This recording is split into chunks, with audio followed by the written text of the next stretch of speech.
Despite the disappointments UQ Horde and Ruby have given me for this week, I can always look forward to Country of Jewels, which is looking to be the best CGI anime of all time, to give me some comfort, to give me something to look forward to next week, and boy does it do it very well.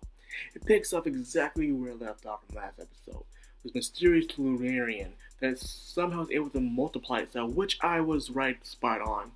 No matter how many times you slice and dice it, it is able to multiply, but however it goes into something that I did not expect. It turns to these cute little fluffy creatures. Some have 4 eyes, some have 3, and some even have 1 eye.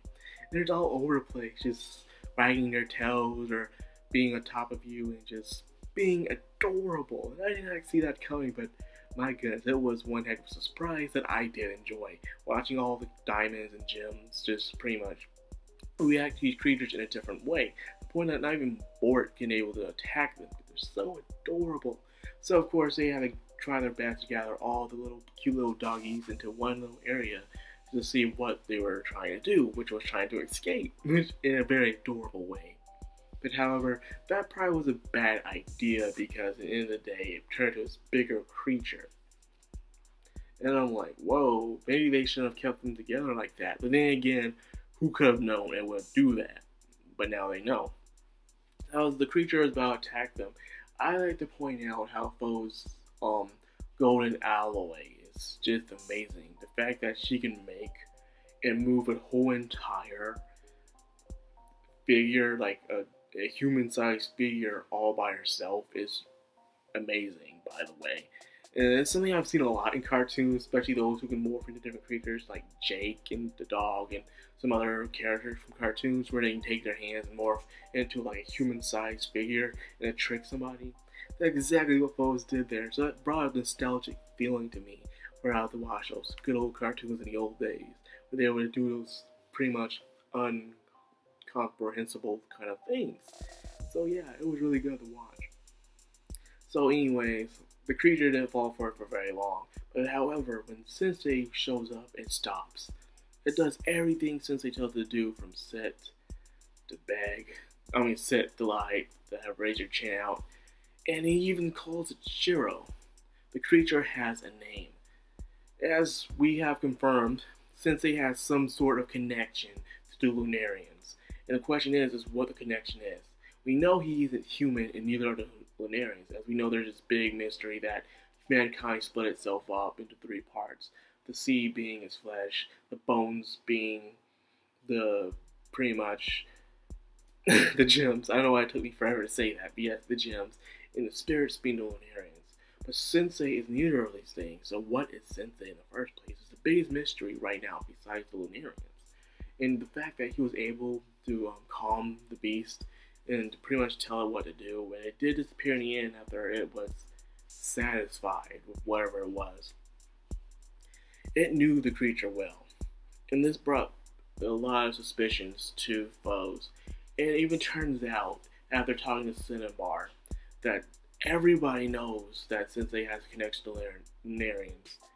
I believe what happened was when Foes got broken, she forgot a lot of things, as we all know. As the gem loses a piece of their body, they also lose parts of their memory, which kind of sucks, but that's how it works.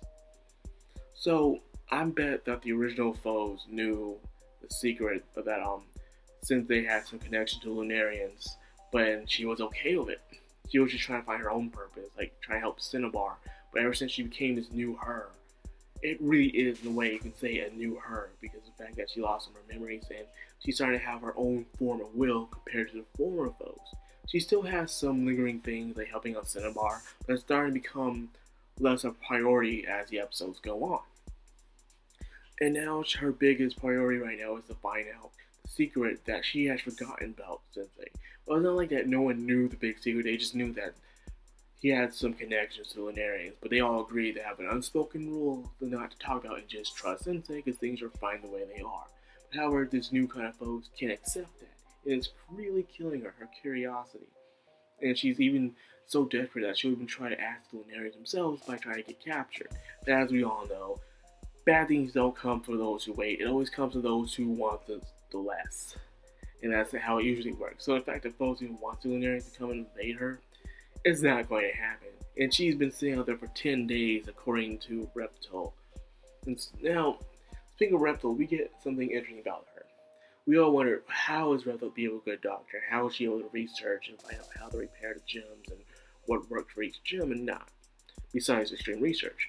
Turns out, she used to be on the battlefield and she had a partner, but Papa Gagarasite or something. It's a weird name, and she was declared to be one of the oldest gems right next to Yellow Diamond and one of the hardest, and also she was very strong, second to Bort. Seems like no matter what you do, no one's stronger than Bort. But she was a very top quality diamond, and that could only bring me to wonder how was Reptile was like. Reptile, her name Reptile. Yeah. Who knows, but after first something happened, she was created with holes in her body that caused her to be inside of an eternal sleep. Ever since that day, Reptile has been trying to find a way to bring her back, wake her up. And she's been finding all kinds of crystals and gems and make them fit into her body so she would wake up. But it seems like it doesn't work. Now that they showed her, I believe it is going at the end that she's going to wake up. And I believe we only have one episode left of this, by the way. So yes, it's been a very big mystery going along. And to the point that she even started to have hallucinations again. She was about to ask Sensei Foes was about the mysteries of the Lunarians and see what he knows. However, something inside her, a will of Antarctic Sight, did what Antarctic Sight is mainly famous for, and that beautiful pose she does is when she tells Foes to stay quiet. I don't know why, but when Antarctic Sight does that pose, it's just beautiful when she does it. I'm not saying in a perfect way, it just seems very artistic and just wow when she does to be quiet, and then she shatters. Something about it just brings beauty but yet sadness at the same time, and I really do enjoy looking at it. Like I said, this is a lovely anime to look at, and it's just beautiful. I'm always at awe every time I look at it, because I can't believe what good CGI I'm getting out of anime series. Something that has never been done before. So yes, I'm really glad for Country of Jewels. I once said it was a hidden gem of the season, probably the year, but it's not no more. Thanks to its recognition, its beautiful animation, all the work it's been putting out, it's starting to become a very big deal now around the anime community, to the point that it's even been on the top 10 for a while on anime trending. So I'm very glad to see that this anime is not going underrated. People are paying attention to that, and I am glad for that. And I hope that they will do that for other good anime that comes out for later seasons that are very good. Of course, there's always going to be that one or two underrated anime that's really good but no one's paying attention to. But I'm just glad it's not this one, because this one, it really is a showstopper. It shows out what CGI can do for anime now. All wholesome CGI can look beautiful.